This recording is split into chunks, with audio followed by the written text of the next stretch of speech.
ఏపీలో టీడీపీ బలంగా ఉందని ఆ పార్టీ వాళ్ళు చెప్పుకుంటున్న కృష్ణా జిల్లాలో అసంతృప్తి జ్వాలలు ఎగిసిపడుతున్నాయి. ఒకటా రెండా నియోజకవర్గాలు పక్కన పెట్టేసి అన్ని నియోజకవర్గాల్లోని పార్టీ ఎమ్మెల్యేలు, ద్వితీయ శ్రేణి నాయకులు అసలు పడటం లేదు. పార్టీలో బలమైన నాయకులు, ఎమ్మెల్యేలు ఉన్న నియోజకవర్గంలోనే ఈ గొడవలు తీవ్రంగా ఉన్నాయంటే అక్కడ సెకండ్ క్యాడర్లో ఎలాంటి అసంతృప్తి ఉందో అర్థమవుతుంది. తాజాగా జిల్లా కేంద్రమైన మచిలీపట్నం టీడీపీలో పెద్ద అసమానుభూతి జ్వాల ఎగిసిపడుతుంది. బందరు నియోజకవర్గంలో ఇప్పటికే కాపు నియోజకవర్గంలో తీవ్రమైన అసంతృప్తి ఉంది.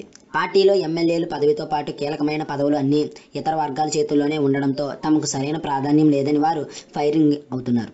ఇక పట్టణానికి చెందిన పార్టీ సీనియర్ నాయకులు గొర్రెపాటి గోపీచంద్కు జిల్లా గ్రంథాలయ సంస్థ చైర్మన్ పదవిని ఇస్తారని ముందుగా అందరూ ఊహించారు.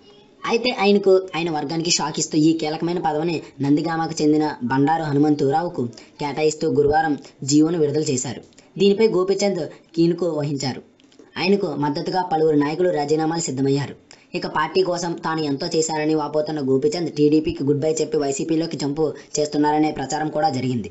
ఇక గోపీచంద్ పదవి రాలేదని నిరసిస్తూ బందర్ రూరల్ పార్టీ అధ్యక్షుడు కుంచే నాని, మున్సిపల్ కోఆపరేషన్ సభ్యులు గణితిరెడ్డి గోపాల్ తదితర రూరల్ పార్టీ నాయకులు రాజీనామా హెచ్చరికలు చేశారు. దీనిపై గోపీచంద్ వర్గనీయులు శుక్రవారం సమావేశమే ఓ నిర్ణయం తీసుకుంటారని తెలుస్తుంది. ఫ్రెండ్స్, మీకు ఈ వీడియో నచ్చినట్టయితే లైక్ చేయండి, షేర్ చేయండి. మరికొన్ని పొలిటికల్ అప్డేట్స్ గురించి ఈ ఛానల్ సబ్స్క్రైబ్ చేయండి.